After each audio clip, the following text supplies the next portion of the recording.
we want to spend the time today talking about your view of the future and what people should work on. So to start off, could you tell us, you famously said when you were younger there were 5 problems that you thought were most important for you to work on. Mm-hmm. If you were 22 today, what would the 5 problems that you would think about working on be?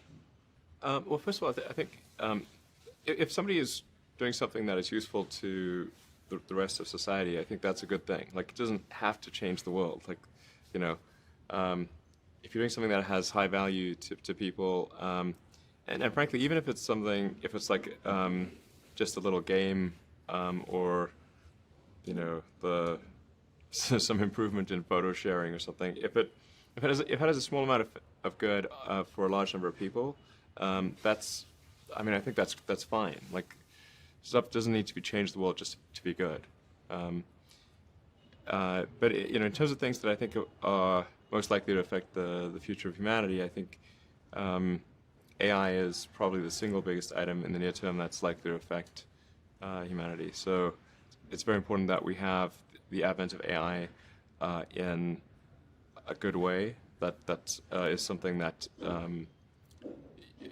if you could look into the crystal ball and see the future, you would like that outcome, because it is something that could go wrong, as we've talked about many times, and so we really need to make sure it goes right.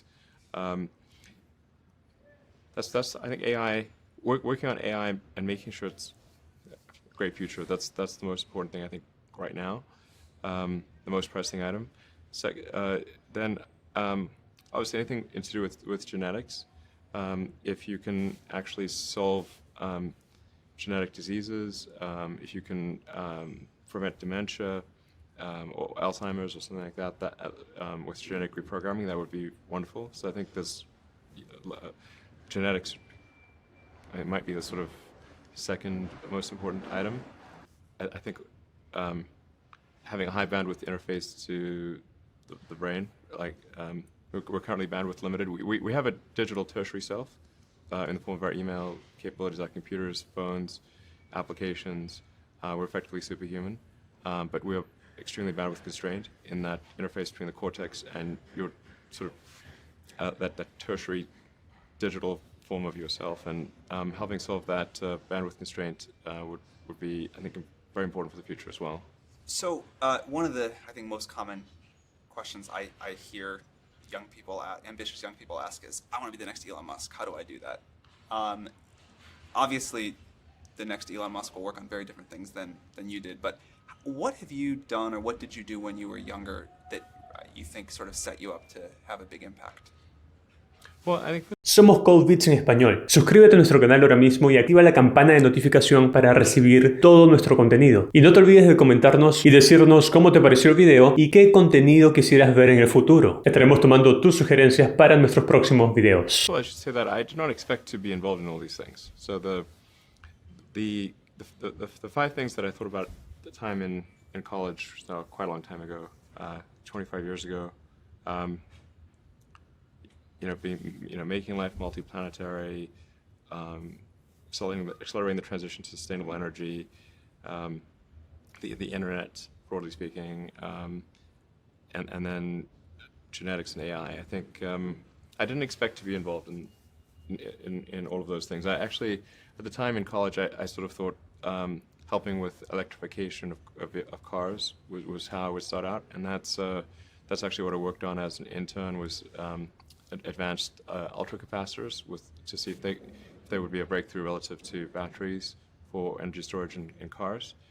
And then when I came out to go to Stanford, that's what I was going to be doing my grad studies on, was working on advanced energy storage technologies for electric cars. And then I put that on hold to start an internet company in '95, because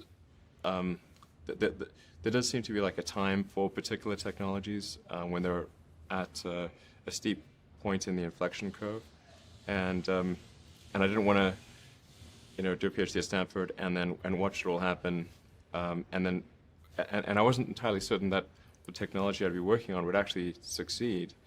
Like you can get a doctorate on many things that ultimately do not have a practical bearing on the world, and I wanted to I really was just trying to be useful. That's the optimization. It's like, what can I do that would actually be useful? Do you think people that want to be useful today should get PhDs? Mostly not. So what is the best way to be Some useful? yes, but mostly not. How should someone figure out how they can be most useful? Whatever this thing is that you're trying to create, what would be the utility delta compared to the current state of the art times how many people it would affect? So that's why I think having something that makes a big difference but affects a sort of small to moderate number of people is great. As is something that makes even a small difference but affects a vast number of people, like the area under the area curve. under the curve. Yeah, exactly. The area under the curve would actually be roughly similar for those two things. So it's actually really about just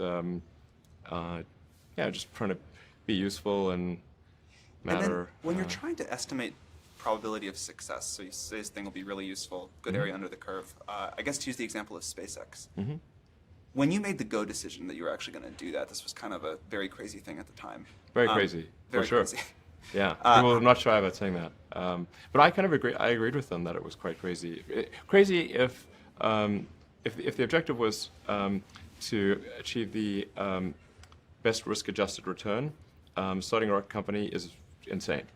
But that was not my objective. I'd simply come to the conclusion that if something didn't happen to improve rocket technology, we would be stuck on Earth forever. And the big aerospace companies had no interest in radical innovation. All they wanted to do was try to make their old technology slightly better every year, and in fact, sometimes it would actually get worse. And particularly in rockets, it's pretty bad. Like in '69, we were able to go to the moon with the Saturn V, and then the space shuttle could only take people to low Earth orbit, and then the space shuttle retired. I mean, that trend is basically trends to zero. People sometimes think technology just automatically gets better every year, but it actually doesn't. It only gets better if smart people work like crazy to make it better. That's how any technology actually gets better. And by itself, technology, if people don't work on it, actually will decline. I mean, you can look at the history of civilizations, many civilizations, and look at, say, ancient Egypt, where they were able to build these incredible pyramids, and then they basically forgot how to build pyramids. And then even hieroglyphics, they forgot how to read hieroglyphics. So we look at Rome and how they were able to build these incredible roadways and aqueducts and indoor plumbing, and they forgot how to do all of those things. There are many such examples in history. So I think should always bear in mind that entropy is not on your side. Yeah. One thing I really like about you is you are unusually fearless and willing to go in the face of other people telling you something is crazy. And I know a lot of pretty crazy people, you still stand out. Where does that come from, or how do you think about making a decision when everyone tells you this is a crazy idea? Or where do you get the internal strength to do that? Well, first of all, I'd say I actually think I feel fear quite strongly. So it's not as though I just have the absence of fear. I feel it quite strongly. But there are just times when something is important enough, you believe in it enough, that you do it in spite of the fear. So speaking of important things, like people shouldn't think people shouldn't think, well, I feel fear about this and therefore I shouldn't do it. It's normal to feel fear. Like there'd have to be something mentally wrong if you didn't feel fear. Actually, something that can be helpful is fatalism, to some degree. If you just accept the probabilities, then that diminishes fear. When starting SpaceX, I thought the odds of success were less than 10%, and I just accepted that actually probably I would just lose everything. But that maybe would make some progress if we could just move the ball forward. Even if we died, maybe some other company could pick up the baton and keep moving it forward, so that would still do some good. Same with Tesla. I thought the odds of a car company succeeding were extremely low. What do you think the odds of the Mars colony are at this point today? Well, oddly enough, I actually think they're pretty good. So, like, when can I go? Okay. At this point, I am certain there is a way. I'm certain that success is one of the possible outcomes for establishing a self-sustaining Mars colony, in fact, a growing Mars colony.